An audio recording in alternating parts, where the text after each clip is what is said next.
everybody. Welcome back to Crime Weekly. I'm Stephanie Harlow. And I'm Derek Levasseur. So tonight we are diving into part 2 of the Carla Walker case. But before we do, we have some announcements. I think Derek had a couple points he wanted to touch on. I don't even know if it's announcements, but the first thing is definitely an announcement. K-Cups, completely sold out. Thank you guys so much for the support. If you already watched on Crime Weekly News, you already know about it. But for anybody listening on audio who hasn't seen Crime Weekly News, we sold out completely. I'm ordering more. You guys who've emailed me saying, hey, can we get on a waiting list? I don't think there's going to be a need for it. I'm ordering double what I ordered the last time. So there'll be about 3,000 boxes available when they come in. Could take anywhere from 30 to 45 days. There's a process where we have to roast and grind the coffee. Then we have to ship it off to Philadelphia. Then it gets, packaged, and then I get it at the distribution center, and then we can send it out. As soon as it comes in, I'll mention it on here, and, we'll do like a post on social or whatever. But overall, thank you so much for the support. I was saying on Crime Weekly News, we've been in business for a little over a year now, and we're just coming up on $10,000 raised for the Criminal Coffee Fund. So we wouldn't be able to do that without this, and we wouldn't be able to do it without your support. So thank you so much for that. We'll keep you in touch. The only other thing I had, which I didn't expect to be a thing, but I have to go with the people, right? I'm always preaching that we have to listen to our subscribers, our listeners, to what they want, make adjustments. Well, here's an adjustment I didn't see coming. The hair. The hair's a thing, Stephanie. You were right. By popular demand, it's back. And I'm going to tell you right now, this is an easy win for me. I was saying to Stephanie before we started recording, literally just rolled out of bed, basically, had a hat on, took it off, started recording with you guys, and I'm ready to go. If this is the look, and you guys want it, congratulations, you got it. I even went more scrubbing this week. I got my gym t-shirt on. Listen, I'm just going all out, just straight up looking like I came off the street and I'm here. This is what you want. Maybe I've been doing it wrong all these years, Stephanie. Maybe this is what I should have been doing. I mean, I agree. I think it's a much softer look. It's the softer side of Derek. I mean, listen, I can't really do this in a court. I mean, I guess you could. I guess if this is a more professional look, this isn't professional. This is like if you were like going undercover at like a high school, to see who was like selling drugs. Can we at least say college? Jesus. But anyways, it's back. At a junior college. Junior college. This is easier for me. So if you guys listen, I was taken aback by how many people had something to say about my hair. 99% of it was positive. Some people were thinking something's wrong with me. No, it's great. This is perfect for me. This is easy. I can do this every week. So until further notice, no gel in the hair Derek will be here for your enjoyment on YouTube. And if you're on audio, you really don't give a shit. So just keep listening and we're good to go. Well, Derek isn't actually here for your enjoyment. I'm sure he didn't mean it like that. I'm here. I'm here for your enjoyment. You're welcome, America. I'm joking. Okay, before I get canceled, talk to him about what's going on in your background real quick. Again, this is for YouTube, but what do you got going on over there? This is a big announcement. It's not. I don't know what's going on. We had some comments that I was like, that my lighting was off, that I looked washed out, et cetera, et cetera. So I did some backlighting, kind of like Derek has, and I turned off my overhead lights in the booth and kept only the lights in front of me so that it would be, I guess, more, I don't know, contrasted. But personally, I don't know how I feel about it because I look way like tanner than I think I am in real life, but maybe not. And also there's like a weird shadow because of my glasses, because there's no overhead light to like diffuse that shadow. So for me, I'm going to like hopefully get used to it. If you guys like it and you think it looks better, let me know. And then either way, I'll just keep it if you like it better. But it's going to take me a minute to get used to it. I feel the same way about the hair. I feel like I look like trash right now, but we'll get used to it together. So thank you guys. Thank you for the feedback. You guys are getting what you wanted, right? Here for your enjoyment. Yep. Weird. You weirdo. Before we dive into today's episode, let's have a word from the sponsor of the episode, Lots of Slots. Lots of Slots is a free-to-play mobile slots game that you can play anywhere and anytime. Whether you're a fan of classic Vegas-style slots or you prefer the latest and greatest slots games, this app has it all. From timeless symbols to cutting-edge graphics, you'll find everything you're looking for and more. Right now, you can join 31 million players from around the globe in playing this beyond-your-average slots game. All you have to do is download the game and start playing, but the great thing is, if you download the game using the link in the description box or using the QR code that you're going to see on the screen, you can get 5 million free coins. With lots of slots, you can discover an endless array of thrilling slots that will keep you entertained for hours on end. With new slots being released every week, you'll never run out of exciting options to choose from. There are stunning visuals, immersive sound effects, and thrilling bonus features. For instance, they have these great themes. If you're a fan of the classic Vegas-style slots, you'll want to stick with the lava loot theme, but the sweet and rich theme is very popular among players. They also have mini games, so sometimes you run out of coins for the main game and you want to wait till you get more coins, or you want to earn more coins to keep playing with the mini games. And like I said, lots of slots goes way beyond your average slot game, so they have plenty of fun mini games that'll always give you enough coins to keep spinning. For instance, Space Battle is a mini game that's extremely popular among players, and if you're a new player and you're just trying to get into lots of slots, definitely go with Wheel Bonus, one of my favorite mini games. That's right, and right now it's Lots of Slots 6th anniversary, so you can download and use your free ticket to enter the live show raffle. You'll have a chance to win an iPhone 14, an Apple Watch, an iPad, and so much more. All you have to do is click the link in the description below, or you can use the QR code on the screen. Download it and you'll get 5 million free coins. Don't forget to enter the raffle to win the big prize. You'll get millions of free coins, 100% guaranteed. We want to thank Lots of Slots for sponsoring this week's episode. Let's dive into the case. All right, so we are diving into the case, and as I mentioned at the end of the last episode, there was some concern in the mid to late 70s among law enforcement and the citizens of Fort Worth that they may have had a serial killer or more than one serial killer in their midst, as scores of young women vanished and turned up dead all over the city for years. And there was also concern that 17-year-old Carla Jan Walker had fallen victim to one of these killers after she'd been ripped from the passenger seat of her boyfriend's car by a man who wore a cowboy hat. But over the course of the next few years, police would talk to 3 people who they suspected may have been responsible for Carla's abduction and murder. And the first was a 25-year-old carpet installer from Euless, Texas, who was arrested in his home on May 7th, 1974, and charged with the aggravated kidnapping of a 16-year-old Arlington girl from the previous April. His name was Tommy Ray Nealand, and authorities were looking to connect Nealand to other crimes besides the rape in Arlington, including the murder of Becky Martin, a murder that occurred the year before Carla went missing, and a murder that Detective Joe Minter, who was one of the original detectives on Carla's case, believed had many of the same hallmarks as Carla's murder.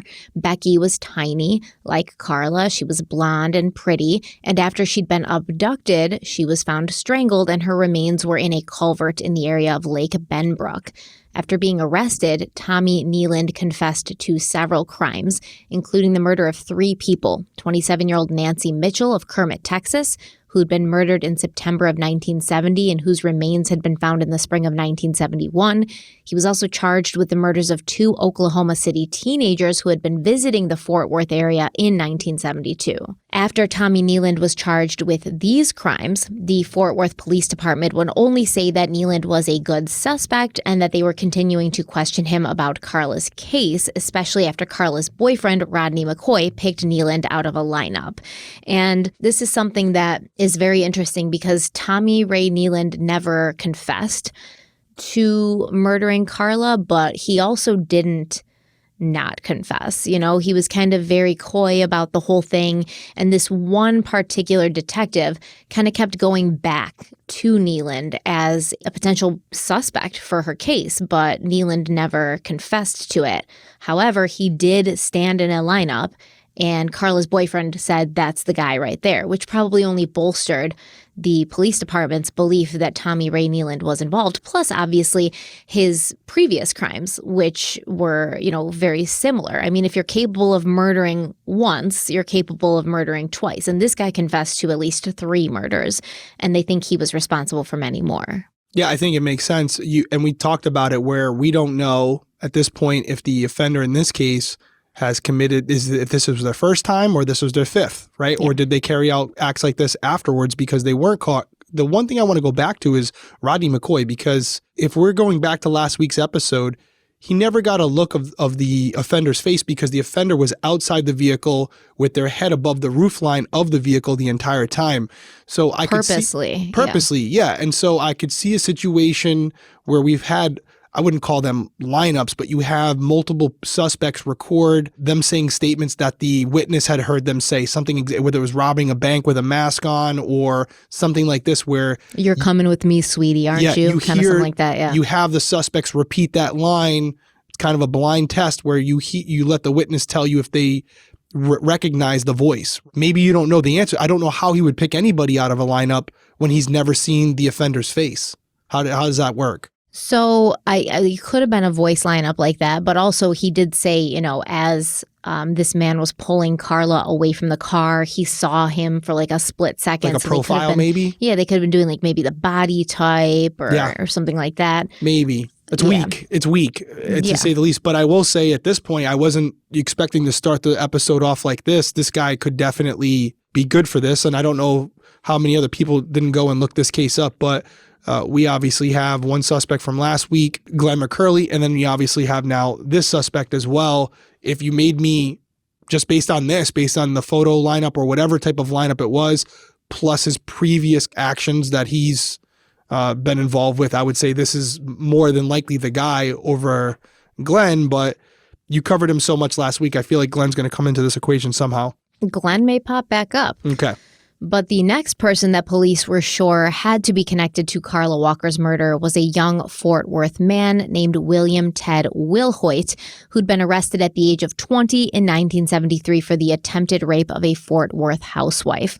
Wilhoit ended up being acquitted of the charge, but he would be arrested by Detective John Terrell in 1975 after Terrell pulled up to Wilhoit's house to question him about a string of burglaries. So Terrell claimed that when he arrived to the house, Wilhoit was already standing outside in the front yard, and the detective, John Terrell, he called him over to the car, come over here, Wilhoit, and talk to me. And Wilhoit walked up and said, "I wondered when you were coming after me for Carla Walker." So that's like some sort of admission of guilt, right? It's not saying I killed Carla Walker, but it's saying like, oh, I kind of expected you to come and talk to me about her. Now, it looks like Terrell kind of took this as an admission of guilt, where it could just be him saying, I'm a bad seed. You're always like on my case, because this guy was always kind of getting involved with burglaries and things like that. And I expected that you would think I was a person of interest and you would come and talk to me. But either way, it kind of solidified Detective Terrell's belief that Wilhoit was involved with Carla Walker. And inside the house, Detective Terrell found several items that had been reported stolen, and so Wilhoit was sent to jail for robbery. This was his second conviction for robbery, both which John Terrell had arrested him for, and it actually landed Wilhoit in Huntsville prison with a 5-year sentence. Now, on February 25th, 1976, Detective Terrell, who was very sure that Wilhoit was not only a, habitual burglar, but also a serial rapist, he showed an employee at the bowling alley where Carla had been abducted a series of pictures. Wilhoit's picture was included, and this person picked out Wilhoit's picture as somebody who they believed had been at the bowling alley on the night of Carla's abduction. So Detective Terrell went to Huntsville prison to question Wilhoit about Carla's case. John Terrell said, quote, "I talked to him about Carla, how she was from a good family. I fed on his conscience. I told him he wouldn't be able to live with himself, so he might as well tell me if he killed her." End quote. And according to Detective Terrell, at this point, Wilhoit broke down. He began sobbing, and then he said to Detective Terrell, "Well, I guess I might as well." But at that moment, Detective Terrell said someone knocked on the door. It pulled Terrell away. And he strongly felt that if he hadn't been called out of the room, Wilhoit was about to confess to Carla's murder. So the police returned to Wilhoit's home for more evidence, where they found a brochure about Ruger pistols. So obviously we know the connection to the Ruger pistol. This was allegedly the weapon that was used to beat Carla's boyfriend, Rodney, over the head. And in the process of that, the clip fell out, or the magazine, which is a clip or magazine. Both, some people same. say clip at the proper terminology. I think clips are more like movie term, but yeah, it's the magazine. So the magazine falls out, right? And they found that in the parking lot where Rodney and Carla had been parked when she'd been abducted. And that was like one of their only leads, really their only solid lead. So they tracked down all the people in Fort Worth who owned a weapon like that. And they kind of found out that Will Hoyt had this brochure and he had pawned Ruger's before, like at pawn shops and things. Yeah, I mean, that's pretty compelling, right? When you're looking at this person and you have times where, and I know exactly what the detective's talking about, where it doesn't, even if you don't get pulled away, there's moments during an interrogation where you feel or you can see the interviewee contemplating something in their head, where initially they're answering very quickly, very concisely. And as you're continuing to push it, they look at you and they're trying to decide internally whether or not to say what they're really thinking. And I don't know how to explain it other than just being there, but I don't think you have to be in an investigatory role. I'm sure you've had it with your kids, and others can have it with significant others or family members where you know something's off and you're trying to pull it out of them. And there's a moment where you realize, even without them saying it, that you're right. Your suspicion is right, that there's something more going on than what they're telling you. And that's what causes you to push further. So I think most people who are listening to this or watching probably have experienced something like what Detective Terrell is describing here. Yeah, exactly. And I will say, with Will Hoyt at first, and I think Detective Terrell actually has great instincts, because Will Hoyt was mostly known for like burglaries and things like that. But what we're going to find out in a second is he was definitely up to some other things. And Detective Terrell sort of sensed this about him. Like, he kind of knew that there was more to William Will Hoyt than met the eye, and especially more to him than even his own crimes were showing, because he was sort of suspected of having been involved in different sexual assaults, but they could never like pin anything on him. And what's interesting is, after they found all this stuff in his house where they felt that they could actually pin something on him for Carla, they gave him a polygraph test. And Will Hoyt failed this polygraph test, specifically the questions where they were like, do you know Carla Walker? Were you present at her murder? Things like that. He failed these questions. And afterwards, he told Detective Terrell, well, I probably failed because this case, Carla Walker's case, is so similar to another case that I do have knowledge of, but you can't prosecute me for that case. So that's probably why I messed up, because I'm saying I don't know about this case, but also in my head, I'm thinking of this other case that I do know about. So it's coming off that I'm lying. And Will Hoyt didn't specify which case he was referring to, but Detective John Terrell was sure that Will Hoyt was referring to the 1974 rape and attempted murder of Texas Christian University student Janelle Kirby. And at that time, there was another man named Kenneth Miller who was serving a life sentence in prison for that crime. And what happened is, it's actually crazy, because Janelle Kirby was in her apartment. A strange man crept in the middle of the night, sexually assaulted her, and then when she fought back, he shot her 5 times in the head. Miraculously, she survived that. Wow. And she was able to sort of give some description of who it had been, give some, details about what had happened in her assault, which is a very unique position to be in, because most of the time when somebody's being shot 5 times in the head, they're not going to be around to tell us what happened or what that felt like. But what's interesting is William Will Hoyt, after being granted immunity for Janelle Kirby, he confessed to having been the one to attack her. And basically they granted him immunity, I guess, so that they could just get this other guy out of prison who wasn't supposed to be there. But it's crazy to me, because he admitted to raping a woman and shooting her 5 times in the head, and he was given immunity for that. Like, make it make sense. No, I got nothing. But I will go back real quick, not to kind of, you're going through this new case and we're talking about this. As far as the polygraph, it makes a lot of sense when you really think about it, because a polygraph isn't detecting, it's detecting signs of deception, right? The things associated with lying. So your elevated heart rate, sweat glands, you have more sweat on your skin. So it makes perfect sense where he is stressed out. He does have an elevated level of anxiety, as opposed to what he's feeling when he's asked control questions.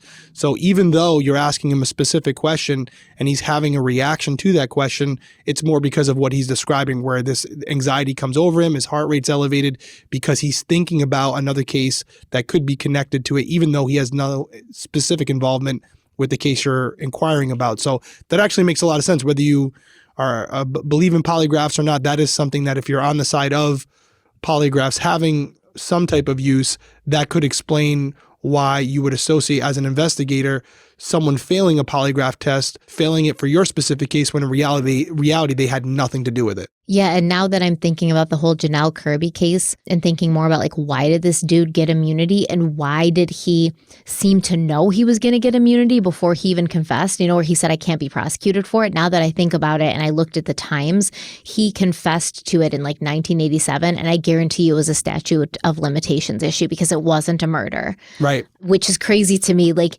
if you meant to murder somebody but you just failed, you shouldn't get like rewarded. I would still think an attempted murder wouldn't have a statute of limitations, but I wouldn't know unless I looked it up, But I would think that would be no statute of limitations on attempted murder. So Will Hoyt would be paroled from prison in 1992, even though he confessed to sexually assaulting Janelle Kirby and shooting her in the head 5 times. And at that time, he left Fort Worth and he moved to Corpus Christi, where on March 25th, 1995, police caught him crawling out of the window of the apartment of a woman.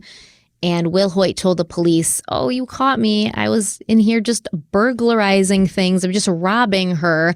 And his parole was revoked at that point, but he went back to prison before being paroled again in 2003 as a registered sex offender. So basically, when Carla's case would be reopened in the early 2000s, law enforcement still did have Will Hoyt on their list of potential suspects, which I think is pretty clear why. He looks like a very good suspect for this. It seemed like he kind of really got off on, creeping into women's homes and sexually assaulting them. But as far as we know, he hadn't killed anybody. Yeah, and I will say, this is being specific, but with these type, you look at the Golden State Killer, right? Like they have an MO that they're carrying out. They're looking for a specific victim. They carry out their crime in a specific way. They use a certain manner to do it, whether it's a weapon, whether it's chemicals, whatever it might be. This sounds like a guy, as you mentioned, who's breaking into homes, who could be doing it that way, where that's their comfort zone. Yeah. They're not walking up to cars, snatching someone while the boyfriend's sitting in. That's a different type of guy.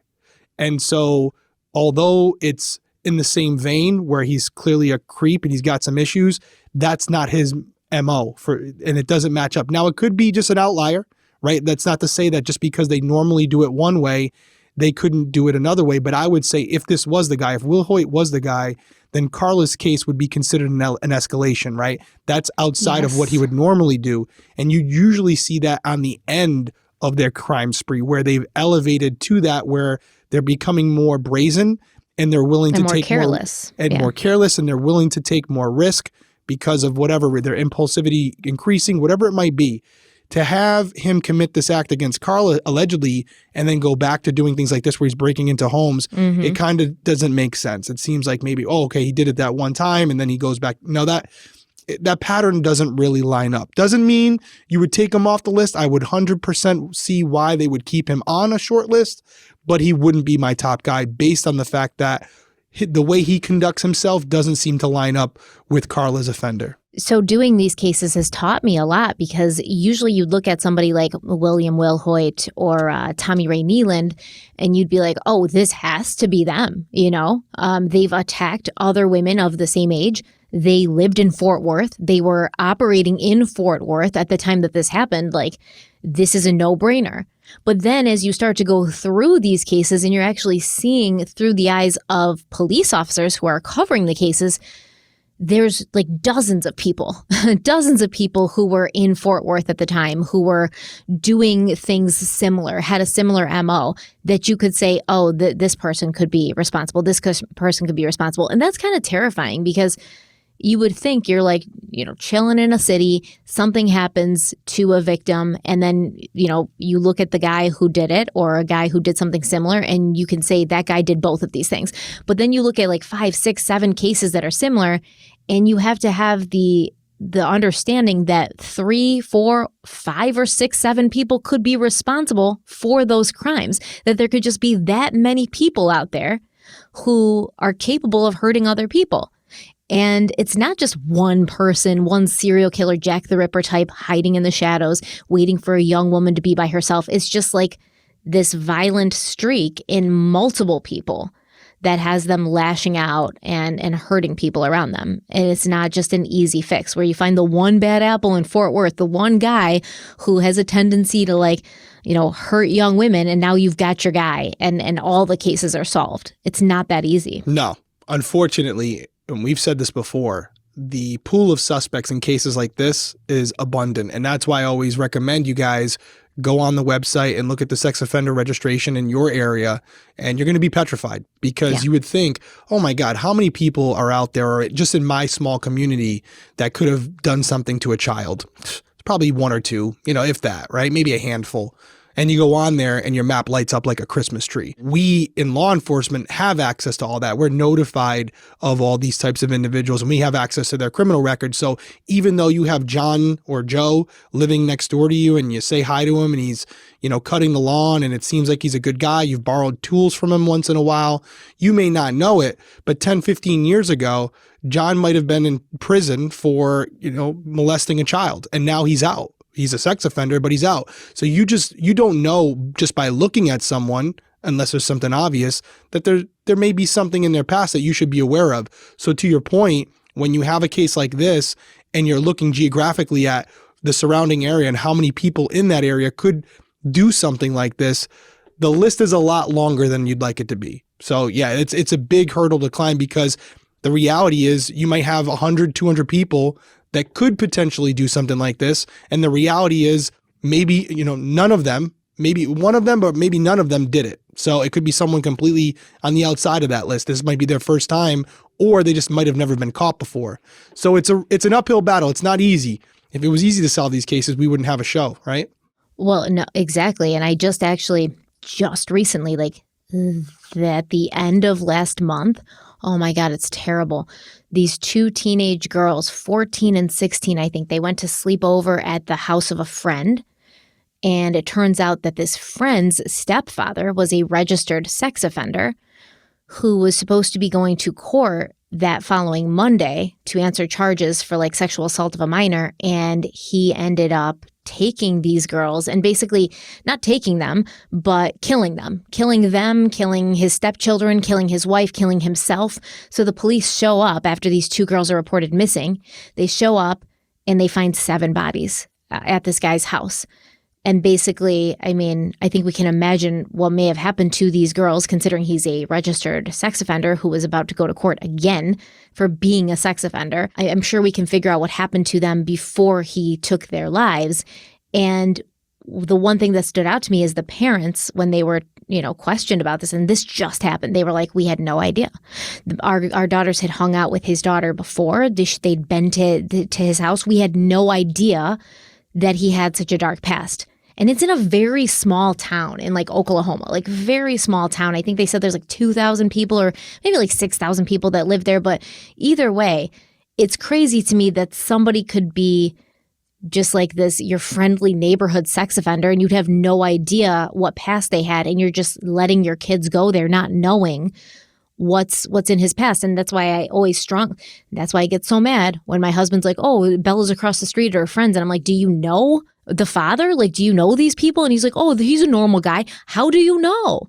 Did you even look his name up in the computer? I'm always looking their names up. If somebody had looked this dude's name up in the computer, they would have known because he's registered sex offender right there. Yeah. Scary world out there. Yeah. Well, let's take a quick break. We'll be right back.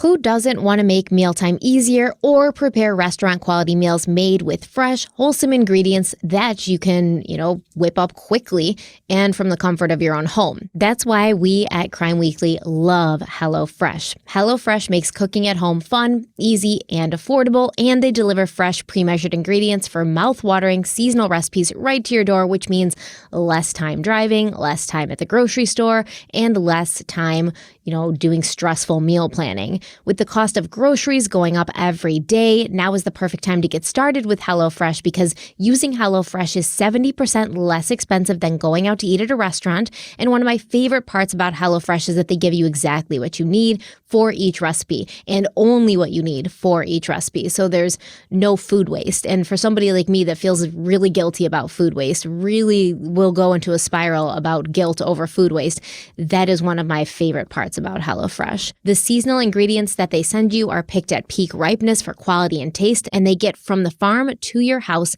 in less than 7 days. And each recipe comes with a handy and easy to follow recipe card that has step-by-step instructions and pictures, so it makes it pretty much impossible to mess up. So even if you don't think you're a good cook, even if you don't know how to cook, even if you haven't done much cooking before, you would be really surprised how easy cooking with HelloFresh can be and what kind of quality meal that you're actually preparing when you're cooking with HelloFresh.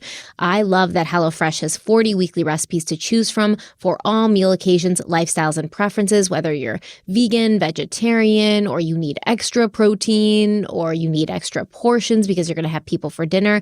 It's all very easy and customizable to fit with your needs and your life. And now, for the people who are trying to get more protein into their diet like I am, HelloFresh actually has a protein smart tag on their menu so you can quickly and easily find recipes that have 30 grams of protein or more. Like one of my favorites, the creamy Dijon dill chicken or the one pot pork and black bean chili.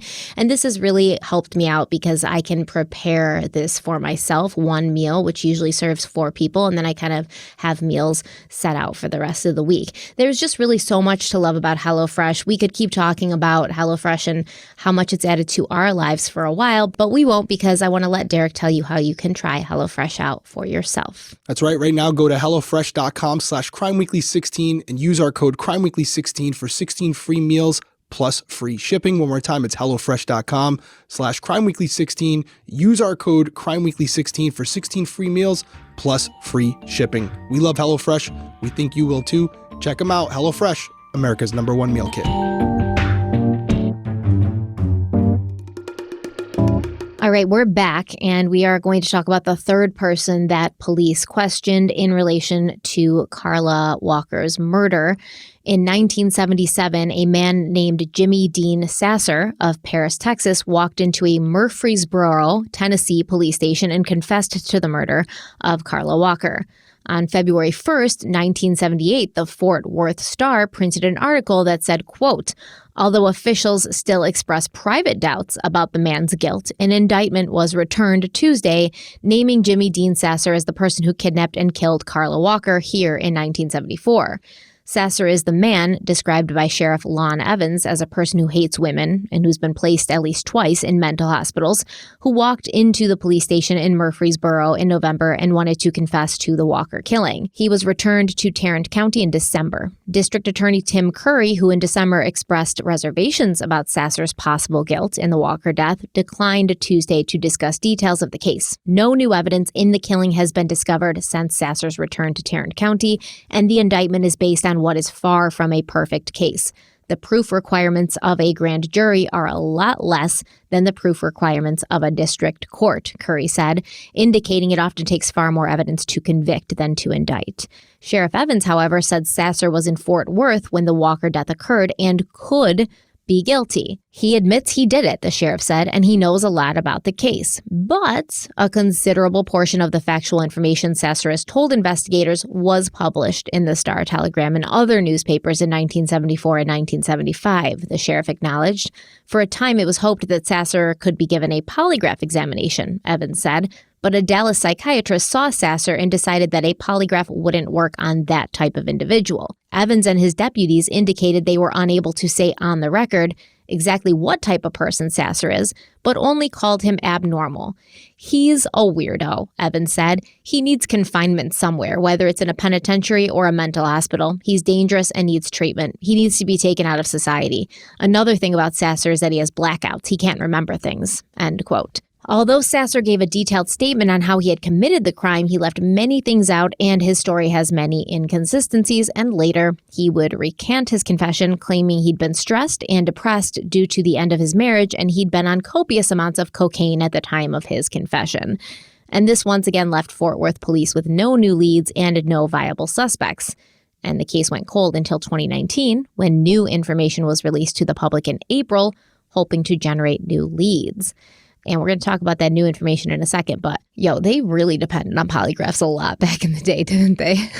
Well, I think there was a point where this was a newer technology and they thought that this could be what DNA is today, right? Where it's not until these types of technologies are tested in the courts where you start to learn the flaws that they have, because now you have experts who are against this type of technology who come out with statistical information and facts that contradict the efficacy of the technology, right? Like, how good is it really? And I think over time, what has happened with polygraphs is time and time again, you've had cases where it's been proven that someone who was found to be deceptive had nothing to do with the case, or conversely passed it and was absolutely guilty. So that even if you have one or two of those, it weakens its credibility in a court across the country, and you have case law that comes out and then slowly it goes away. I think polygraphs are exactly what they are. It's a tool.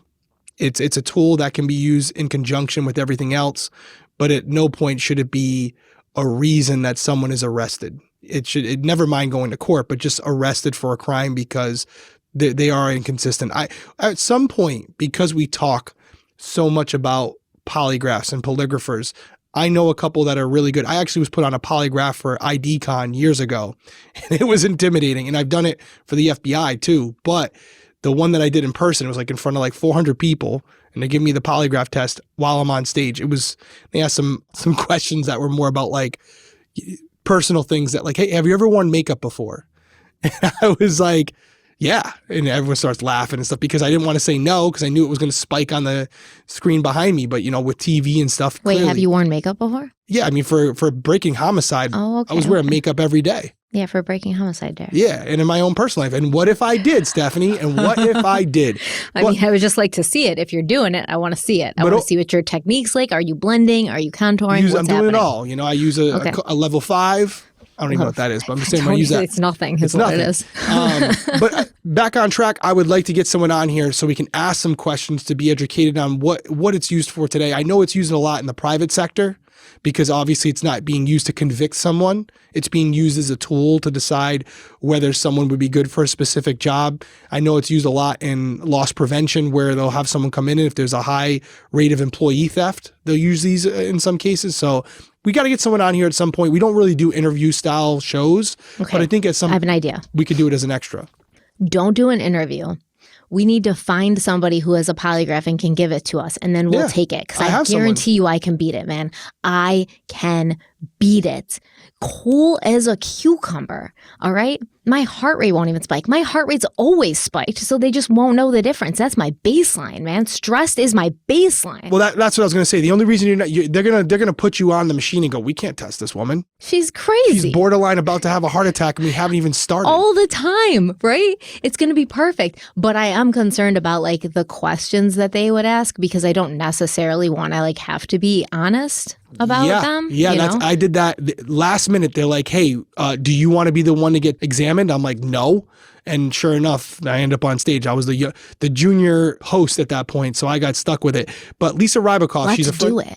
Let's do it. Let us know in the comments if you're watching on YouTube. Do you want us to take a polygraph? No, you can. I'm not.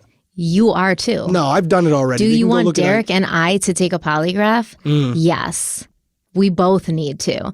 Secondly, I have an idea for like a true crime show, and it's going to be called The Polygraph Ruined My Life.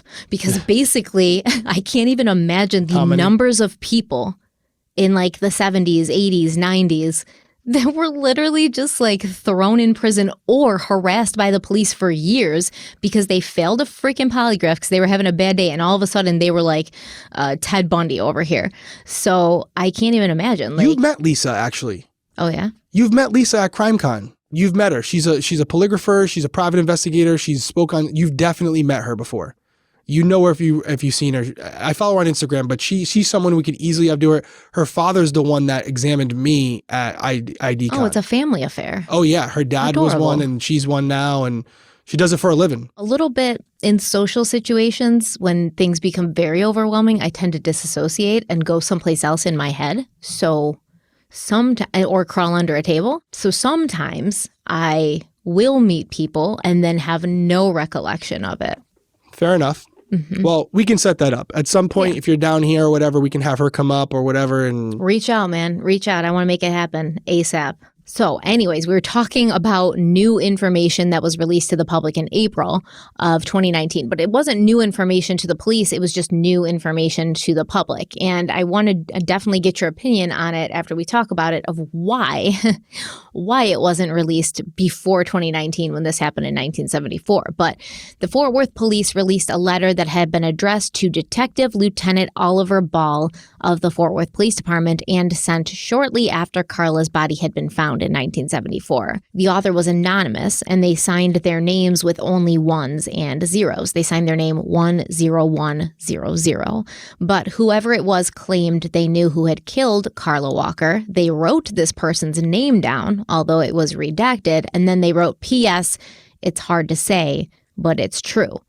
They've never released what name this person wrote, by the way, but a news release from the Fort Worth Police Department stated, quote, the author of this letter is encouraged to come forward to speak with detectives about his or her knowledge of the murder. It's the hope of the Fort Worth Police Department that this person will provide valuable information that may bring peace and closure to Carla's family after 45 long years, end quote.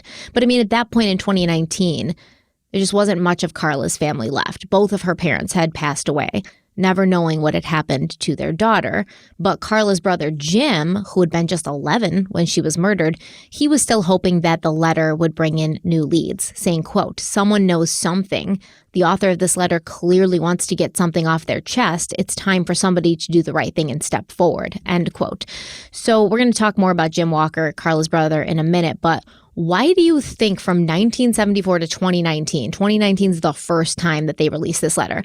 So what I want to say is there was a couple articles that said this Detective Oliver Ball, he'd gotten the letter and then he just didn't tell anybody about it. Okay, like he got it, put it in the file, and it wasn't until 2018 when two new detectives from the cold case department took it over, and that's when they found the letter and they were like, where did this letter come from? We've never heard of this letter before. It's like not in anybody's police report. It doesn't look like this was ever followed up on. It definitely was never released to the public or the media.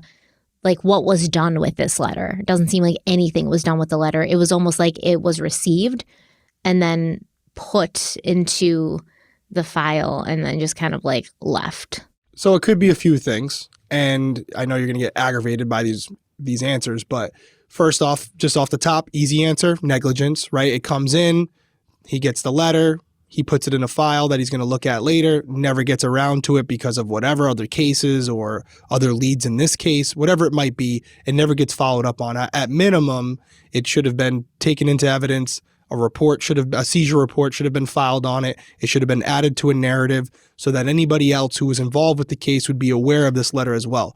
As far as not releasing it to the public, I completely understand that angle. If you get someone who comes in and says, hey, I did it, or they have someone who they feel did it, and at some point this individual describes a letter that they sent and they're able to say what those things were in that letter, they can use it as a form of guilt knowledge. If they put it out to the public, basically that note is now worth less than the paper it's written on.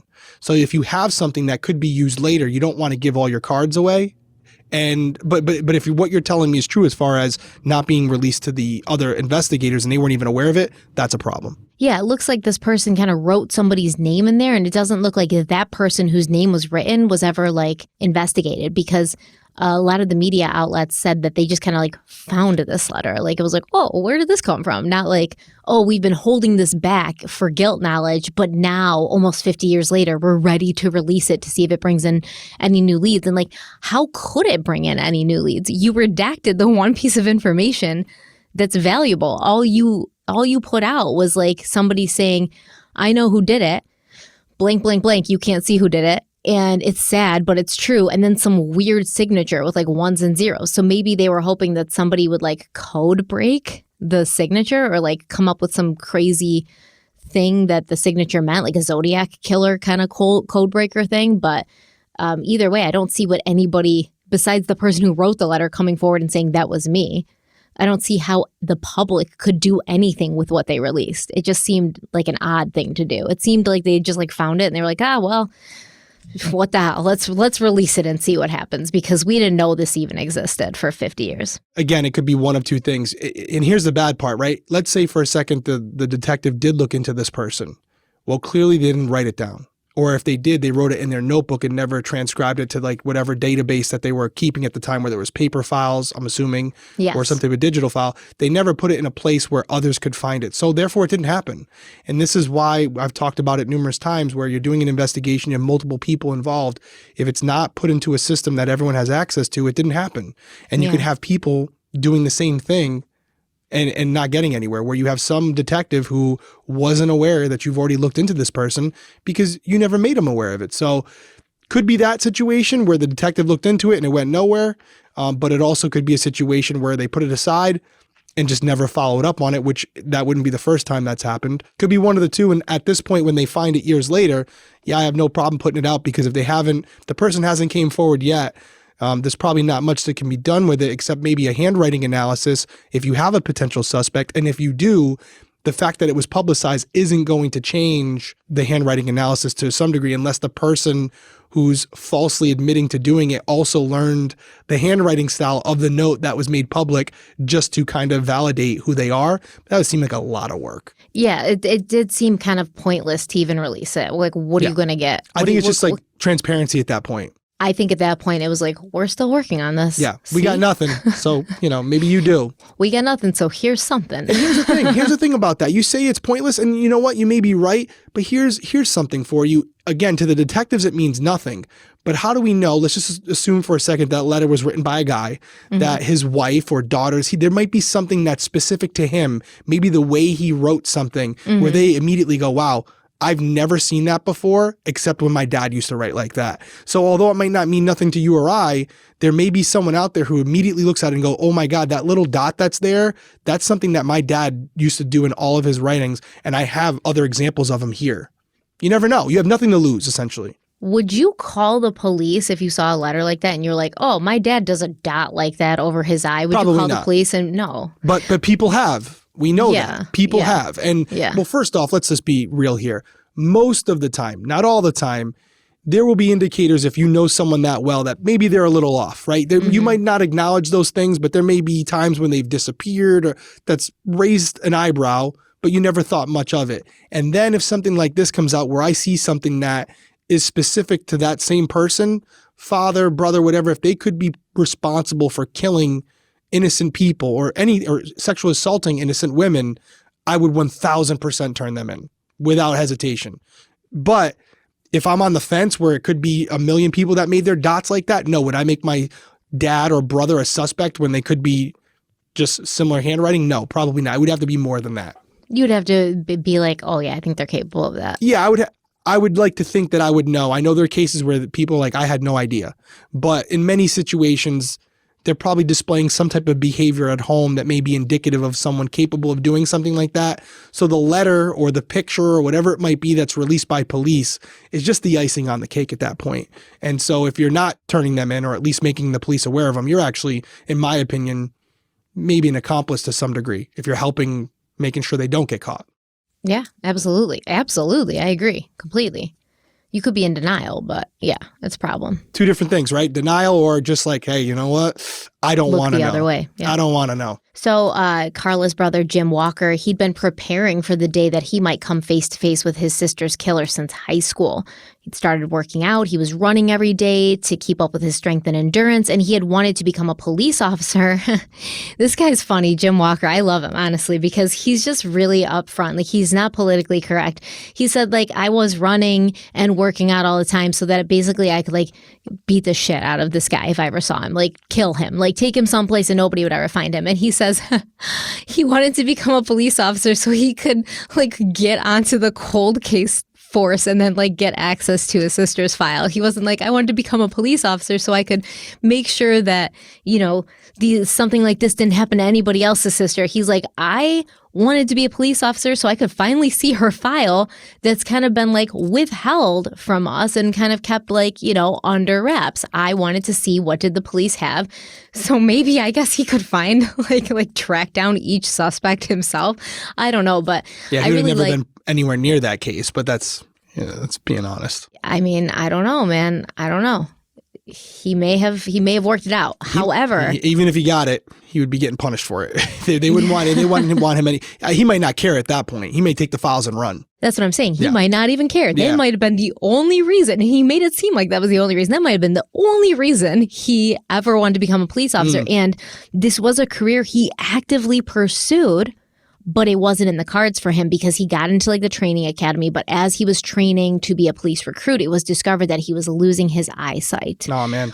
Ugh, so sad. And by 2019, he was considered to be legally blind. He has like a dog, like a support animal, things like that. Just terrible because this is a guy who literally kind of really became obsessed with the case. And even the police were like, yeah, he's helped us, he's helped us like look through these leads. And he's always been very like cooperative and he's always like had really great insights. So he probably would have made a really good police officer at the end of the day. Yeah, you see some of these web sleuths, even people who do these things now, they didn't choose this line of work. They were chosen in a way where they had a family member that was a victim of a crime and they changed the trajectory of their own lives to kind of dedicate themselves to not only helping their own case, but also the cases for others. So the common story, unfortunate common story, but it's something we see all the time. Well, I think once you dedicate so much time to one specific case, like if it's your family member's case, you spend years and years trying to figure out what happened. And if there comes a point where you do, it's almost like there's closure, but now there's like an empty spot because I dedicated and devoted so much of my life to this. And now I feel like there's a hole in me and I have to fill it with something, and almost like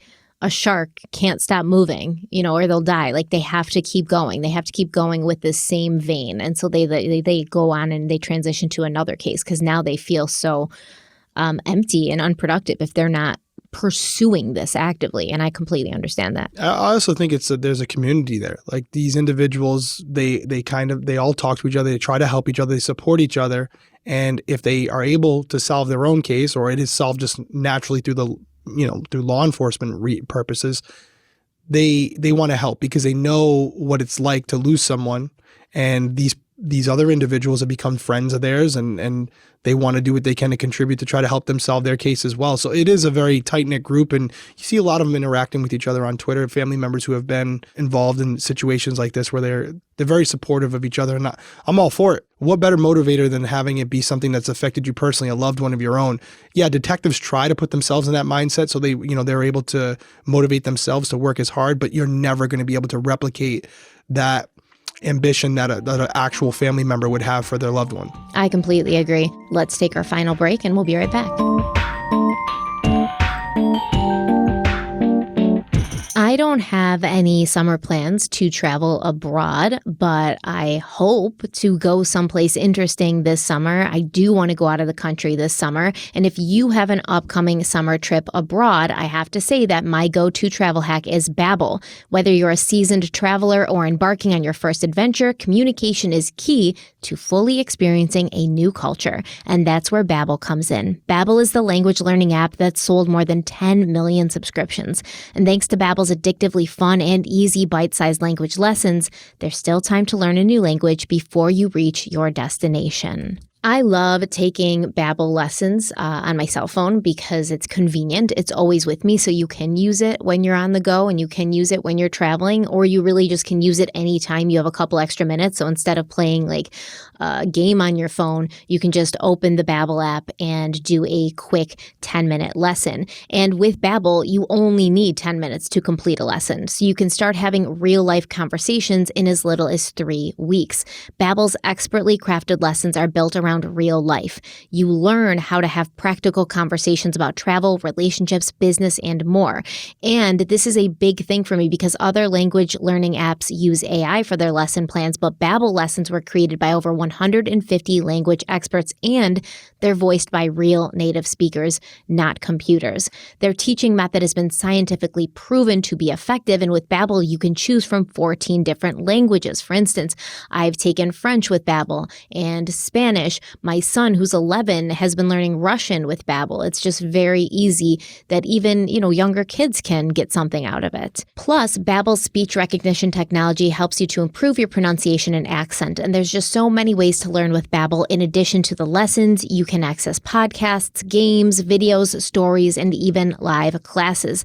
Plus, it comes with a 20-day money-back guarantee. So we would like to invite you to start your new language learning journey today with Babbel, and Derek is going to tell you how. That's right. Right now, get up to 55% off your subscription when you go to babbel.com/crimeweekly. That's babbel.com/crimeweekly for up to 55% off your subscription. Babbel, language for life.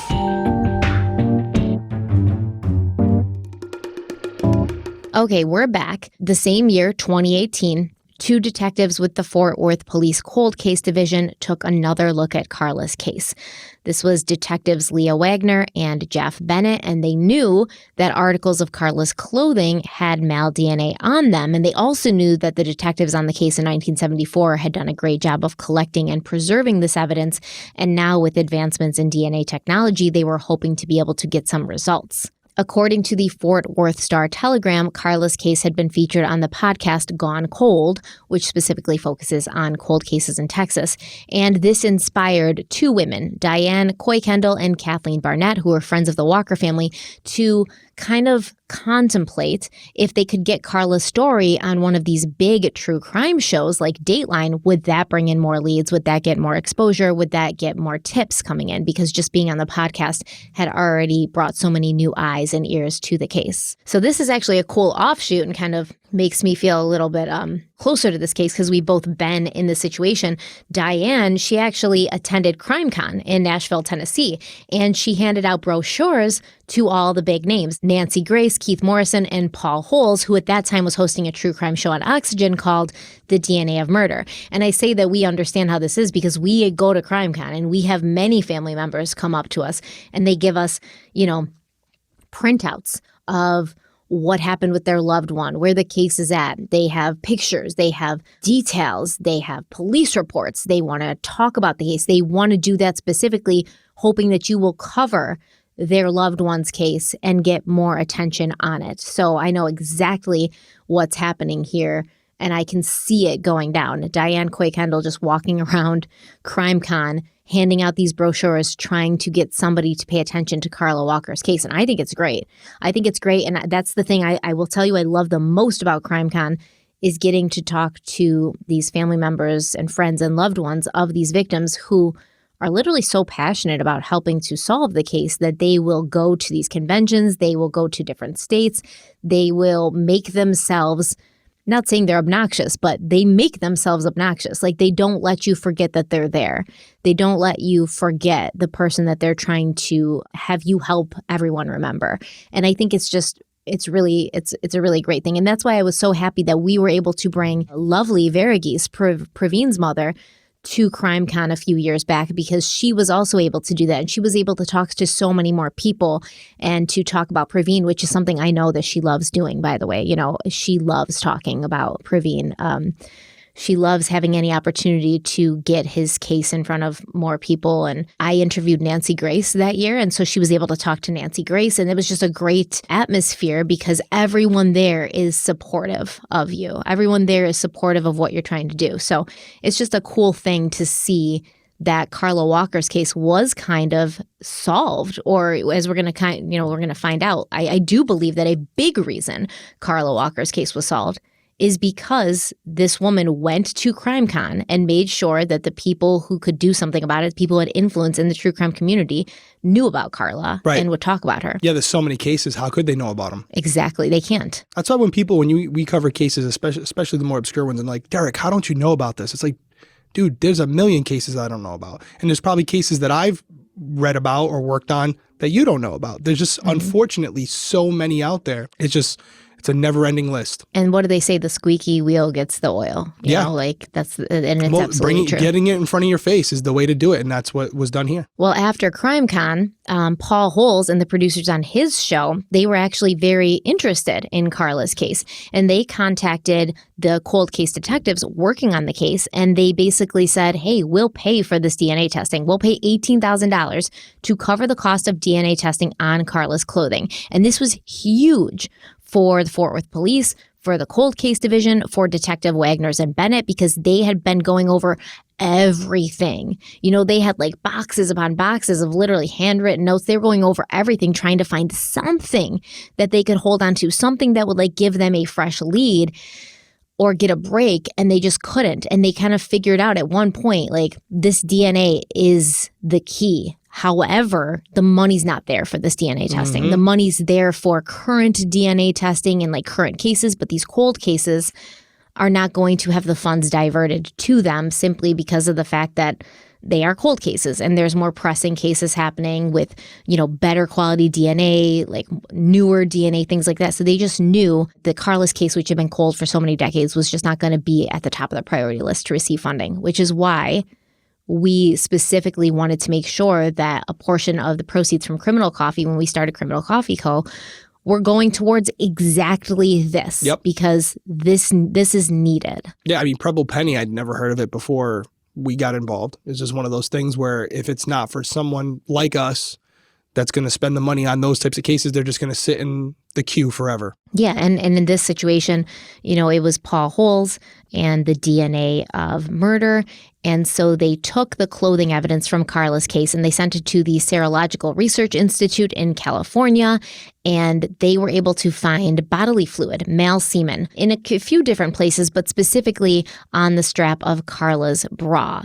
They were able to develop a single source DNA profile that belonged to an unknown male, and they entered this into CODIS, but there was no match in the nationwide database, which contains the DNA of millions of criminal offenders. So the person, whoever had done this to Carla, just had never been arrested before. Or had been arrested, but no DNA was taken. They could have been arrested for a misdemeanor or something. Just there's only certain crimes where they're actually given a buccal swab. Yes, exactly. So could have been arrested for something small time, but not arrested to the point where the police or law enforcement felt it necessary to put their DNA on file. That's right. So the DNA of murder would actually air an episode on Carla's case. And after that episode, Paul Holes connected the two cold case detectives working on Carla's case with a man named David Middleman, CEO of Othram, a forensic DNA testing lab located just outside of Houston, Texas. Now, at this point, Othram is always in the news as far as true crime goes. They've been integral in helping solve hundreds and hundreds of cases. It just feels like every single day we see another case that they've helped solve, another cold case, which I think is absolutely amazing. But by the time Othram came on board, so much of that DNA from Carla's bra strap had been used by other labs for tests, and there was just a small amount left, like barely enough left to test, to the point where the detectives had to decide, like, do we let Othram take this DNA? Or do we hold on to it until DNA technology has progressed even further? Because if we use this DNA and it doesn't give us anything new, then it's wasted. There's nothing left.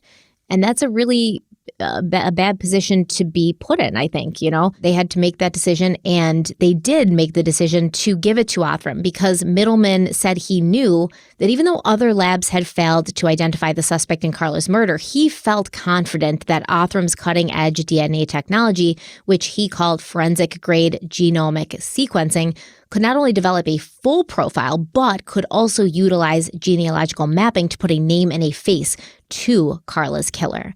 Kristen Middleman, Othram's chief development officer, told click2houston.com, quote, "We actually take the DNA evidence and we sequence it, and we look at tens of thousands to hundreds of thousands of markers on the DNA, and we are able to triangulate someone's identity. We create a profile that we upload to either geological databases or other tools that we can use to look at and tell you who someone is," end quote.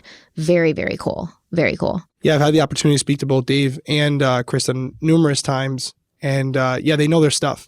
They definitely know their stuff. And as you mentioned, they're working on a lot of cases and there's a lot more cases that you guys aren't aware of yet that they're involved in as well, that as time progresses and they're able to put it out publicly, you'll be hearing about them. Absolutely. And it worked in Carla's case because on July 4th, 2020, David Middleman called Detective Bennett with good news. He said they'd connected the DNA from Carla's bra strap to a family tree, specifically to 3 brothers who all had the last name McCurley. Oh, there he is. There he is. Interesting. He's back. So Detective Jeff Bennett, he'd actually been the one who was spending hours a day with the files from Carla's case. He was like, hey, I feel like I have heard that surname before. I recognize that last name. He said, this is the man who'd been questioned in 1974 named Glenn McCurley. And he was questioned in 74, a couple months after Carla's murder, because he had owned a Ruger, which we've already talked about why that's important to the case. But according to McCurley, the weapon had been stolen. So they were like, okay, well, we've questioned this guy before. We didn't, do anything with him back then, but now they're saying the DNA is leading to him, but the police had to be sure, right? So they went to his house when he didn't know that they were there, and they collected the garbage that he put out. And we've talked about this. Yep, you've talked about cases that you've done. Yeah. Abandoned We've talked property. about cases.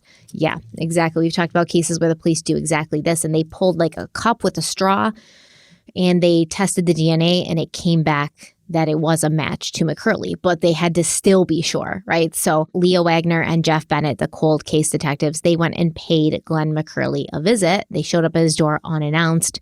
They knocked on his door and he answered it, and he invited them inside. Glenn McCurley was still living in Fort Worth, and from what anyone could tell, he was a completely average man living a completely average life. He and his wife Judy were still married, happily it seemed, from Judy's Facebook posts. Like, this woman would constantly post like, oh, I'm so in love with him. She posted a picture of him when he was younger, and she was like, when I look at you, I still see this young man every day in front of me. Like, she was clearly in love with him. And Glenn and Judy had raised 2 upstanding boys, Craig, who would be named valedictorian of his 1982 class at the same high school Carla Walker had attended, and Roddy, whose marriage was announced in the paper in October of 1994. Glenn McCurley had started working as a truck driver, hauling prefabricated slabs of concrete to construction sites, and Judy was a favorite at the daycare that she worked at, which was part of the church the family attended regularly. Everyone said Judy was so nice, she was so maternal, she was so warm with the children,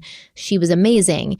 And her husband, Glenn, wasn't as warm and like approachable and personable, but he was, an upstanding citizen. He did good things for, the people around him. Apparently, he would donate his time to the church to do odd jobs. He'd fix things that needed fixing. He'd mow the lawn there, change light bulbs, stuff like that. Both Glenn and Judy were highly respected in their congregation and in their community, where Glenn was also known to help out a neighbor with anything they needed, whether they needed help on their car engine or rewiring the electricity in their homes. Now, one neighbor did mention that Glenn had an odd habit of saying, "Take a look at that," every time a pretty girl passed by. But this neighbor said, quote, he never did say anything vulgar about her, at least not to me. He wasn't, creepy, end quote. In his free time, Glenn McCurley liked to watch home improvement shows, and he worked with his hands a lot. He made things like barbecue pits and picnic tables that he would sell. And every week, like clockwork, he and his wife Judy would go to church. And every week, he would drive Judy to Walmart so they could get their groceries. Sometimes he would even bring Judy to Polito's, a local restaurant down the street from his house, where Carla's brother Jim Walker also went often with his own family.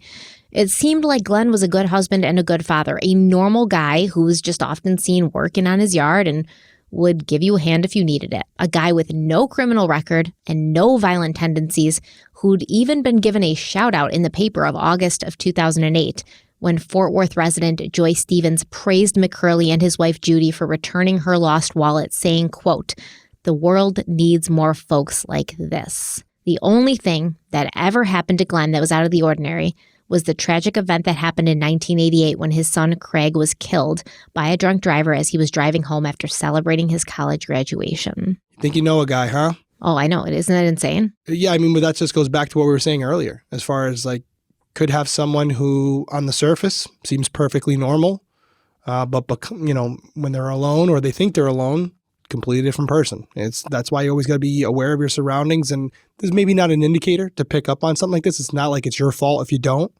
But that's why you always have to proceed with some level of skepticism about everybody, not because you're a bad person or you're paranoid. It's just, it's the world we live in, even more so today, but no matter when it was. And as far as just to go back to the DNA, that's a common practice where you can have something where, yes, they pull DNA off a bra strap or something like that, and they think it belongs to this familial DNA of the brothers or whatever. But if you really want to make your case concrete, the best thing you can do is go get the direct DNA from the person that's in question and use that recent DNA to determine whether or not what you have is accurate. And when you're going to court, you're going to need that. You're going to need that. And this is a way of doing that. Or you can just get a search warrant from a judge if you think you have enough.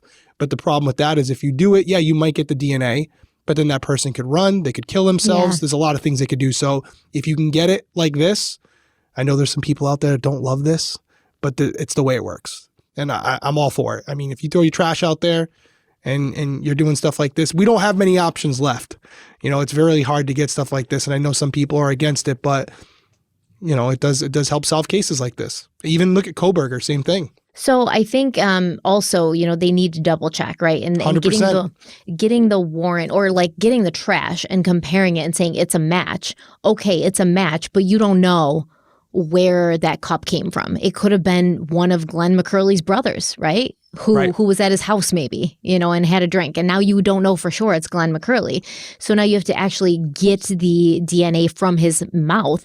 But then at that point, you have extra ammo that you can bring to a judge to get a warrant to compel that DNA sample. And you also have the ability to put this person under arrest while you're waiting for this DNA sample to come back. You already sort of have this case built where you don't have to worry about him running or destroying evidence or, you know, like taking himself out and the rest of his family in his house because he's afraid that he's about to go to prison. Yeah, by the time he learns that you got him, it's already too late for him. Yeah, but the whole thing about him just being completely unassuming and everybody, they had tons of interviews with neighbors and stuff in the paper, and these people were like, oh, we're stunned. There's absolutely no way Glenn McCurley could have done anything like this, right? Everybody was stunned. And I think that's why people like Chris Watts and Scott Peterson are so compelling in the true crime world, because it's one thing if you have this guy who looks like a criminal, right? Maybe or what we think a criminal looks like. You know, maybe he's got some teardrop tattoos. Maybe he's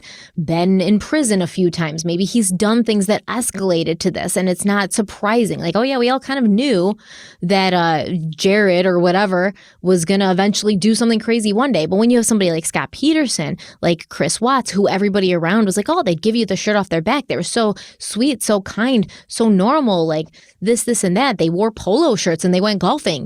When you have something like that that's so unexpected, it does send this fear through you, because then you're like, who in my neighborhood could be like that? Like anybody, the guy who sits next to me in my class, the guy who sits next to me at church, the guy who, you know, who serves me every time I go to this restaurant, this person could be a psychopath and I don't even know. And I mean, it's not the best thing for society to feel that way, but it does put you on guard for anybody, no matter what they look like, no matter what mask they wear, because you know that they could be wearing a mask. Yep, 100%. Unfortunate truth. So when Glenn McCurley saw the police outside his door in the fall of 2020, he invited them in. He even agreed to let them swab his mouth for DNA. And like I said, this happened after they'd already gotten that positive DNA match from the straw in the garbage. But the detectives sat in the living room and they chatted with Glenn, and they chatted with Glenn's wife, Judy. And they were like, oh, we're here because of this girl who went missing and turned up murdered in 1974. And Judy was like, oh, say no more. I know exactly who you're talking about. You're talking about Carla Walker. And Judy was like, oh, I feel so bad for this family. I know that the Walkers had lived on Williams Road, and I know that they kept Carla's room exactly the same as she had left it for years. And they even kept her car parked in the driveway for years. And Judy said every time she would drive by their house and see the car there, it would break her heart. And McCurley, once again, he denied having anything to do with Carla Walker's death. He said, I don't even know her. I don't know what you're talking about, et cetera, et cetera. But which, by the way, great when they say that. That's awesome when they say that as an investigator, because you know you have, when you have DNA. And so the better choice is to say, yeah, I met her a few times and yeah, we interacted. And as much as you can put them together, yourself together, that complicates the case for investigators. But when you say never met her before, don't know her, had no interaction with her, you're actually hurting yourself. Well, yeah, but at this point, he don't know that they have DNA, right? That's why you're giving him the rope. He's hanging himself just by making those, because that right there might seem insignificant. Oh yeah, I never met her before. They're writing that down. They're putting it into an affidavit, and they're saying, hey, just so you know, during this interview, he stated on multiple occasions in front of his wife that he had never met the victim before. Therefore, what you're saying without saying it is, there's no reason his DNA should be anywhere near her or her property. Yeah. But, he's also like, what, in his late 70s at this point? Yeah. So Glenn McCurley should have been putting the home improvement TV shows on pause and started watching some true crime, because then he would have known a little something about something called DNA. Yeah. All right. And you would have known if they're asking you for your DNA, they probably have DNA already to compare it to. Yeah. Okay? You dumbass. So he just, what is he going to say, though? They're like, can we have your DNA? And what's he going to say? No. Then he's going to look super suspicious. He was so blindsided. He had no idea what to do. He had not prepared for it. And that's because he had 50 years to fall into a false sense of security. I guess for the majority of that 50 years, it was a real sense of security because ain't nobody was onto him, right? Nobody thought it was him. So he was in a real sense of security. And imagine getting away with something like that for that long. Yeah, you're totally going to think, if they couldn't get me then, how can they get me now? Especially if you didn't grow up in the age of DNA and it was just like this burgeoning technology that you didn't bother to even read up on or find out about. So once again, they get the swab from his mouth, and then they arrested him. He was arrested on September 21st, 2020, at which time he was charged with capital murder. The police interviewed McCurley at the station, and at first, obviously, he was a little hesitant to open up. But he was finally confronted with the evidence that they had, and the police were like, listen, we know you did it. We know that you must have been with her that night because your DNA is on her. And McCurley said, quote, if you all know all of that, why didn't you come get me back then or something, end quote. And Detective Leo Wagner responded, quote, because they didn't know, but we do, end quote. Badass. Oh, I just love to say that to somebody one time. And during the interview, McCurley would eventually break down and confess sort of to what he had done to Carla.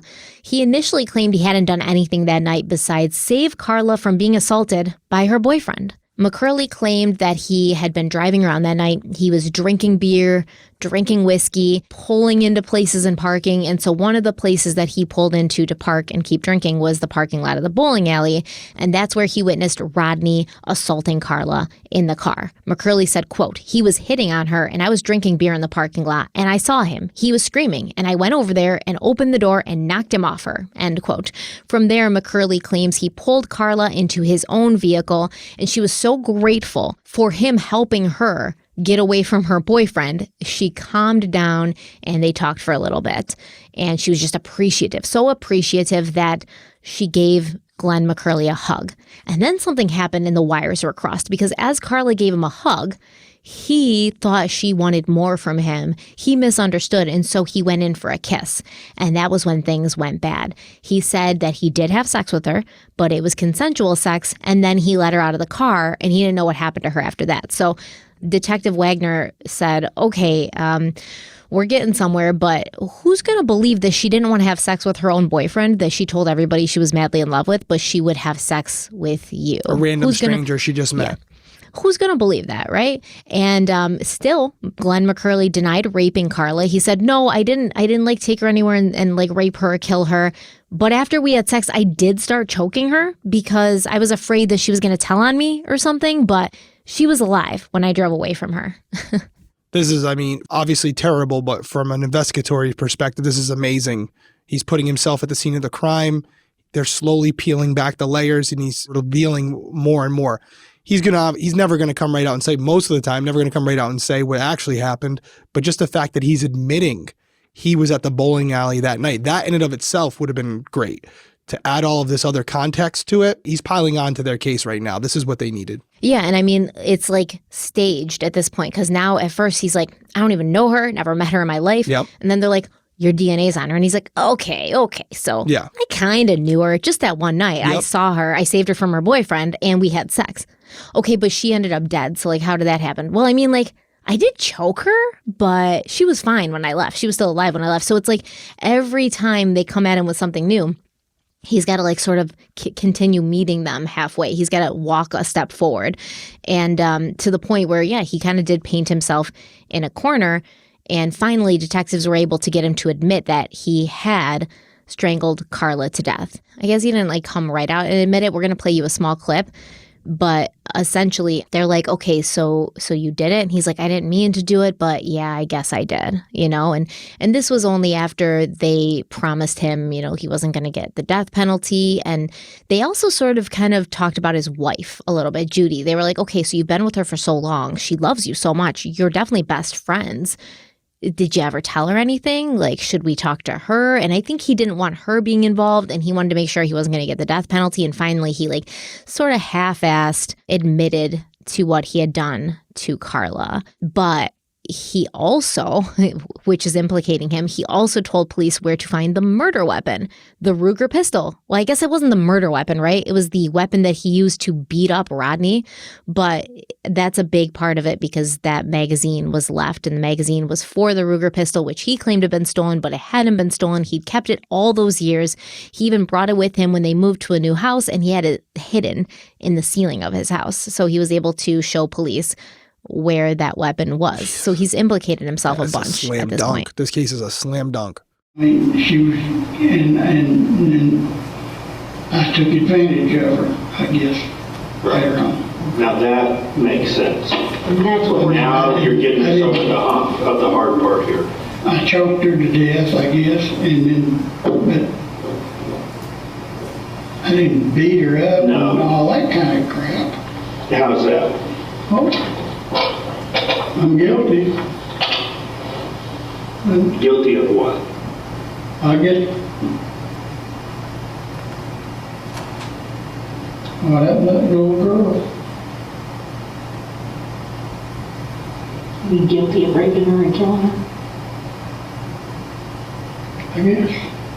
McCurley swore that he'd only ever taken a life once and that he had not been responsible for any of the other young women who had turned up strangled to death in Fort Worth at that time. But even though he confessed and even though he led police to the weapon, which had left, you know, behind evidence at the scene of Carla's abduction, Glenn McCurley pleaded not guilty to the charge of capital murder, and his legal team got right to work, filing multiple pretrial motions to suppress the DNA evidence, as well as to suppress Glenn's confession to the police. Basically, Glenn's position was that the DNA evidence should not be allowed into trial because, one, his DNA had initially been gathered from his garbage without a warrant, which we already know is legal and fine to do. Yeah. But they still contest it all the time in court, even on even on drug cases. I've had so many cases where we find something, baggies, you know, instruments used to manufacture or distribute narcotics. They always try to suppress it. And I've never, knock on wood, I never had it thrown out. So why, if it's allowed, would they try to suppress it? I don't understand. They're just like trying? Well, there's always, in my cases, I don't know here, but in my cases, it was like technicalities, right? Like we would have to testify that when I seized the trash can, it was on the sidewalk. A lot of the times they would say, oh, that trash can was still in the backyard. They pulled it out to the street and then threw it in the van. I didn't throw my trash out until the next morning. So there's no way they could have got it from the street, because that is a big difference, right? If you walk onto the property, even if it's a multifamily home, they have an expectation of privacy, therefore you need a search warrant. But if that trash can crosses that threshold where it's on the sidewalk, which is public property, now it's considered an abandoned property. So it wasn't so much the contention in my cases where they would say you can't pull it from the trash can, and it's like a constitutional thing where they're trying to basically say that that's not legal. It was more so the how it was obtained, where was it taken from, and basically trying to question our authenticity as far as our if we're telling the truth. Though, did we actually get it from the sidewalk, or did we go back there and put it on the sidewalk first? That's why after those cases we started taking photos and video. Yeah, I mean that's a good idea. Yeah. I don't see how they can prove that you did that, but they could raise doubt. Of course, I guess. Of course. Yeah. And then it comes into question where they look at your previous narcotics cases that you've done. You know, has that ever come up, and is there a pattern there? So we just avoided it altogether. We would have someone in the back, videotape. We were usually in a van. You pull up. Yep, you pull up, you get out, run up to the sidewalk, grab it, get in the car, and you're gone. I mean, they could still say like, oh, they pulled it down there, and then they fabricated this. And they do. Yeah. And they do. I promise Well, you. I mean, you got to try. Miss 100% of the shots you don't take. Yep. Yeah, no, I mean, that's what this is. Even him pleading not guilty, that's a formality. That's like, if you go in there and say you're guilty, there's no trial. You go in there, you plead not guilty at the initial arraignment, and then you allow lawyers to try to get everything thrown out that they can, because they're just trying to weaken the case. They're trying to chip away at what they have and then go from there. It's just annoying to me, though, that somebody like Glenn McCurley could like legitimately have his confession. He's a grown man, okay? He's a grown-ass man.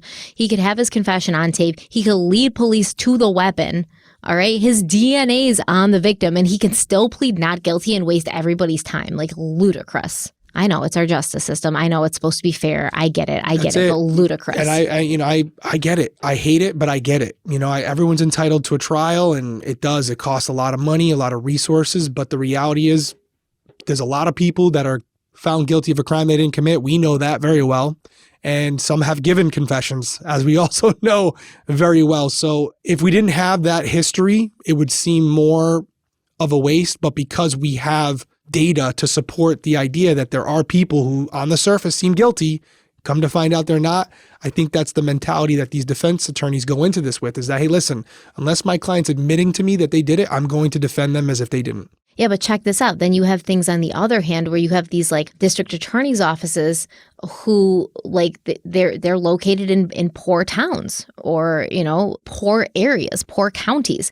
And they'll literally have somebody who they have like a very good case against, but then this person and their legal team plead not guilty, and they have to bring it to trial, and they just don't have the money to bring it to trial, to hire these experts and to do all of this. So they end up cutting this person a deal because they just can't afford to take it to trial. Like, that shouldn't happen either.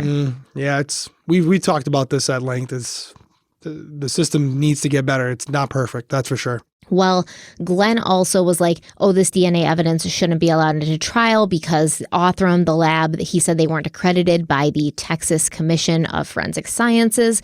And 3, one of the Serological Institute lab employees who had handled his sample had not been licensed by TCFS, which is the Texas Commission of Forensic Sciences. Basically, it didn't work out. It didn't matter what he said. McCurley also said his statement to the police had only been given when he heard that he was not going to get the death penalty. So for him, this was a reason of why his confession should have been withheld. It was all obviously just, hoping for a Hail Mary, throwing stuff at the wall and seeing if anything would stick. And none of it did stick. All of these motions were denied and the trial began.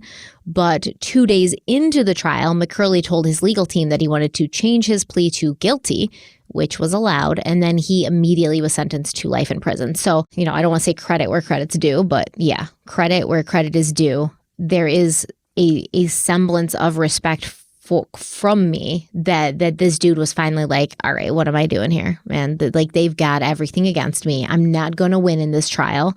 And honestly, I'm just going to plead guilty. I'm just going to save everybody the time, the trouble, the pain of having to relive this. Mostly he was trying to save his son and his wife from the pain of having to, go through this trial and hear what he had done. But either way, he's trying to save somebody pain. So there's something in him that is human, at least. I would even go as far as saying, piggybacking off what we just talked about, he gave a confession, he gave him the weapon that was used, he gave him everything.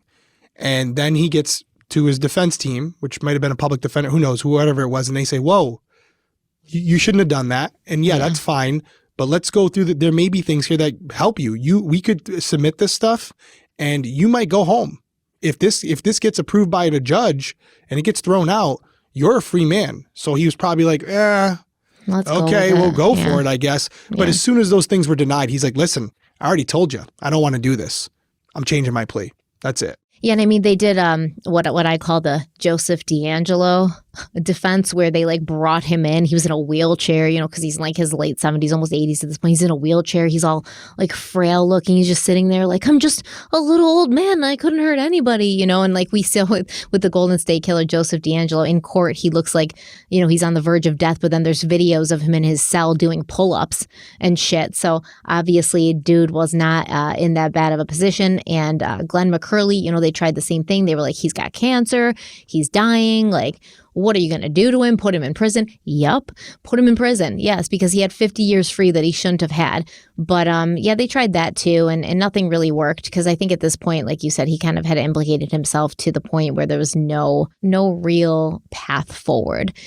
And during the trial, Carla's brother Jim and Glenn McCurley's son Roddy, they consoled each other. They hugged. I remember reading an article where the reporter said that Roddy was crying on Jim's shoulder because obviously Roddy is significantly younger than Jim. And they tried to comprehend this twisted way that the universe had allowed their paths to cross. Jim and Roddy had been in touch for a few weeks by the time of the trial, and during his victim impact statement, Jim told Glenn McCurley that he hadn't just destroyed the Walker family, but his own family as well. Speaking about Roddy McCurley, Jim Walker said, quote, his world is shattered. My heart goes out to him, end quote.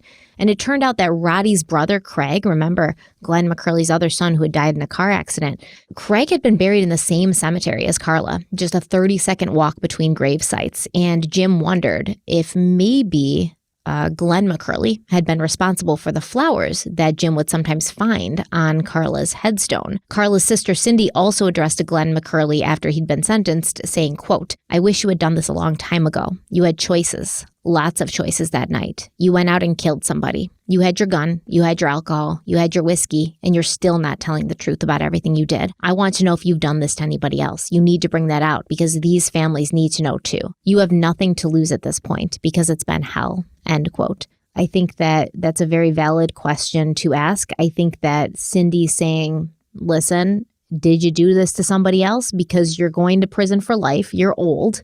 All right, you're probably going to die long before, you know, anybody remembers your name. So what do you have to lose at this point? Like, give these other families closure. But Glenn McCurley can continue to insist that he had not done this to anybody else. And it's hard to believe that somebody could be so horribly violent and take another person's life in that way and not have done it again before or after. But I mean, I suppose I do think that, I hate to say this, I do think that Glenn McCurley had some remorse. When you see him in his confession video, he seems truly like beat up about it.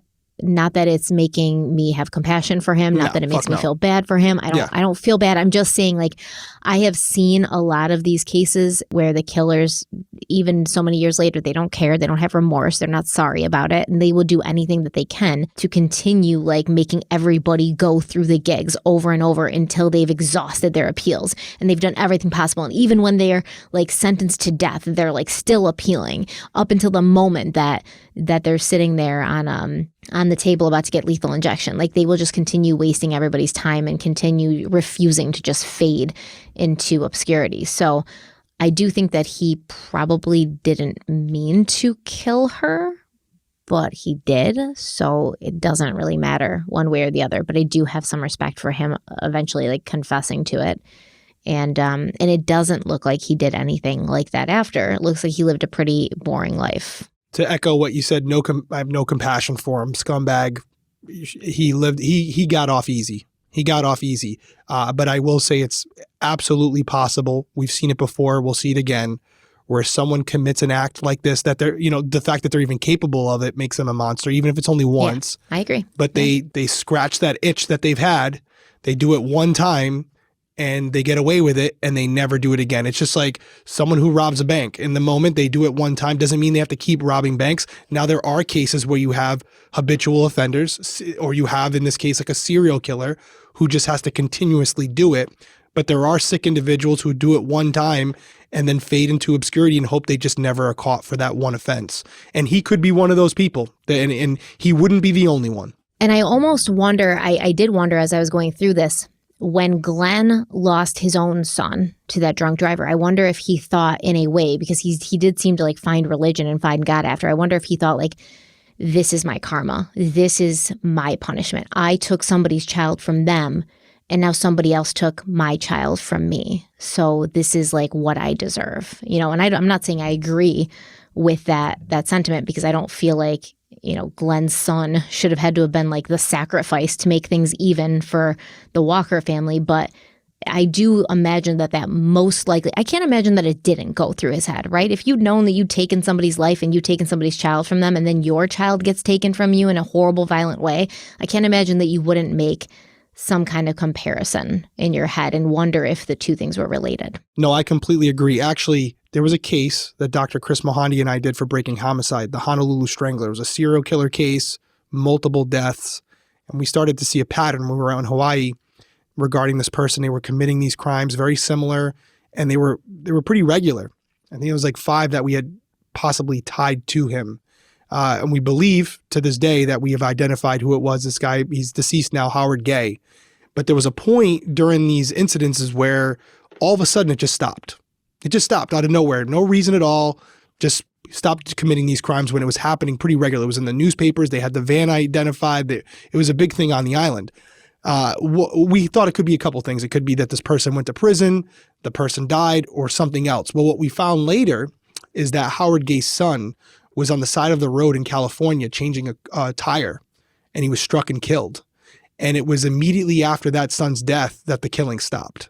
Yeah. So we think there was something there tied to it where that was his karma, right? And he died old after that. And from what we could tell, never committed a crime like that again, never killed anybody else. And we do think that was the reason why. It's a very plausible scenario. Yeah, I mean, it's either he's thinking this is my punishment or my karma, or he's like, I understand what it's like to lose somebody that you love, and I don't want to be responsible for doing that to other people. Although, how many people do you believe he murdered? Howard, at least 5, probably more. It's hard to think that somebody who was able to take that many lives could feel that empathy. You know what I mean? Yeah. It's hard to feel like if you didn't already feel it for the people you were killing, why would you feel it for their parents? You know? I don't know. It's true. Yeah, I mean, it's a weird thing the way the mind works, right?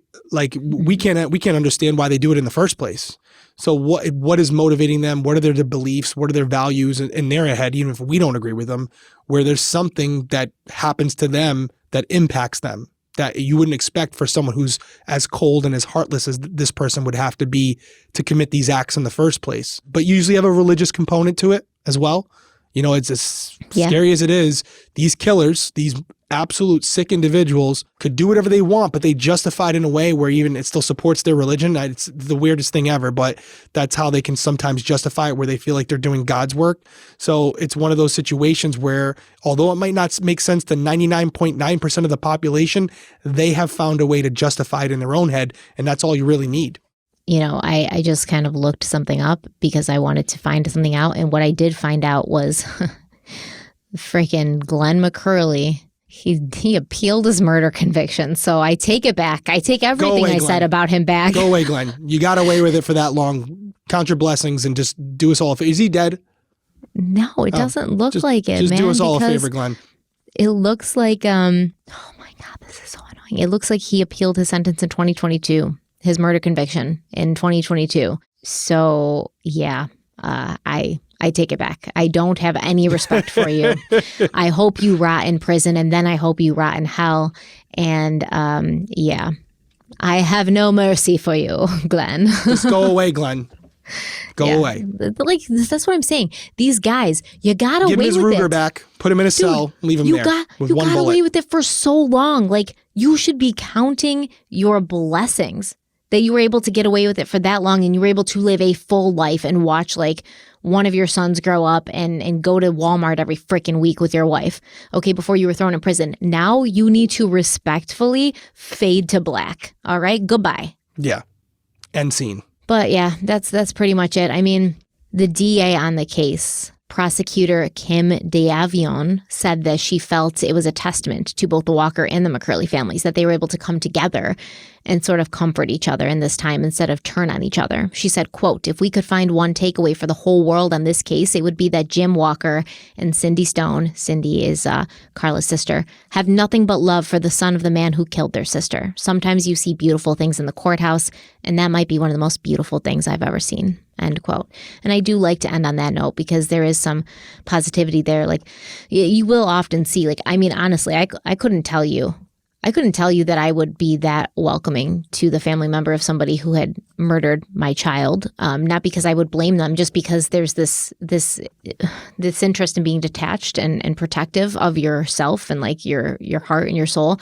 And I just don't know if I could get close to somebody who shared the same DNA. I don't know if I could trust somebody like that, but that's an illogical way to think, right? Because that person didn't do anything. Roddy didn't do anything. Judy didn't do anything. They were victims. They lived with this man for this long and didn't know who they were living with. Judy didn't know who was sleeping in her bed. She didn't know that the same hands that touched her so lovingly had also choked the life out of a 17-year-old innocent girl. She had no idea. And you have to live with that now. You have to live with that after.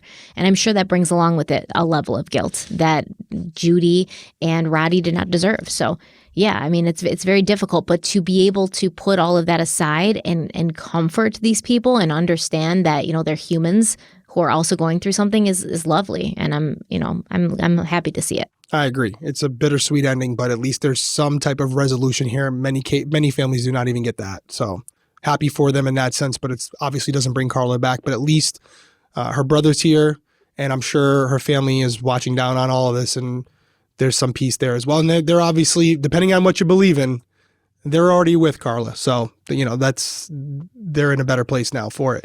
Quickly, this is the end of this case. Mm-hmm. New case starting next week. I believe, according to our conversations, it might be just one episode, but we're going to see how that goes. And so, as always, we appreciate you guys joining us. Stay safe out there. Don't do anything we wouldn't do. And let us know what you guys think about this case. Obviously, the outcome with it. What do you think about the way DNA is going as far as technology? There's some things that are going on. It's still a very new technology, but obviously it has a lot of positives to it where it could really potentially solve a lot of cases. But there's also some things we have to worry about. One of those things being how the DNA is being obtained, right? That could become a very slippery slope, a gray area. So weigh in down below, let us know what you think. Do the pros outweigh the cons? Are there some things that you would like to see changed as we advance our abilities to identify DNA from 30, 40 years ago? I'm interested to hear your thoughts on that one. Anything from you? What kind of creeps me out? What's that? You know how they can take like a small amount of DNA and like replicate it now? Yep. That kind of creeps me out. It's like cloning. It's like cloning your DNA. And then what do they do when they have all of your DNA? You know, they could do anything with it. That's creepy. Well, I think that's the side of the aisle where if you have people who are against it, that's what they're saying. Like, well, okay, if they're able to replicate your DNA, well, if they believe you're the person, like so far, hypothetically, they could like frame you. Now you can throw my DNA on a bra from 30 years ago. Because you have you have so much of it. Right. And how do you know, is there a way of telling how old that DNA is, right? And like when it was placed there. So those are the ethical issues you run into, because the reality is you do have some detectives out there that are overzealous and think they got the right guy and they believe the means justifies the end. So they might do some shit like that. They need to do what they need to do. And that's why you have to have these separate agencies. So it's not just one-stop shop where you have multiple people who are not directly involved with the case, like an Othram. That's why I love if these other entities are certified or being monitored to some degree, are involved with the process, because they're objective. They're not even necessarily knowing the specifics. Yeah, but for some degree, they can be unbiased and they're going to tell you the results because they don't have any skin in the game. You know, so that's what you hope. It's weird, man. You know, it's like technology is progressing to a point where we may lose control over it. Like, it's going to go from being helpful to being hurtful. Way down below. What do you guys think? Are we going in the right direction? Let us know. I don't think so. Okay, don't let Stephanie influence you. Just say what you think. Doesn't feel good. Doesn't feel good. Everyone, stay safe out there. We will see you next week. Bye.